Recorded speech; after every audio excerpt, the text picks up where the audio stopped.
ఇప్పుడు ఆయన వస్తే దారంతా చెట్లు కొట్టేశాడు, అవునా కాదా? ఎక్కడ చూసినా పరదాలు కట్టేసాడు, అవునా కాదా? ఎక్కడ చూసిన షాపులన్నీ మూసేసేవాడు, అవునా కాదా? మా వాళ్ళు ఒక చిన్న తప్పు వేశారు, కార్పెట్ వేశారు.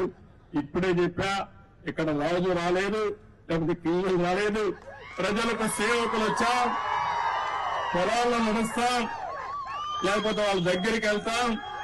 ఈ కార్పెట్ కల్చర్ ఇంకా కూడా మీ మైండ్ లో కొంచెం ఉంది. అధికార యంత్రాంగం మొత్తం మారాలి. నెక్స్ట్ టైం మాత్రం ఎక్కడా కార్పెట్ ఉండదు.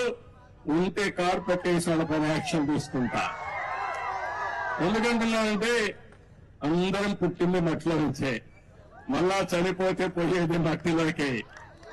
ఈ ఆడంబరాలు ఇవన్నీ కూడా తాత్కాలిక ఆడంబరాలు కాదు. కావాల్సింది ప్రజల జీవితాల్లో మార్పు తీసుకురాగలిగితే, మీ జీవితాలకు వెలుగు చూపించగలిగితే అది శాశ్వతం.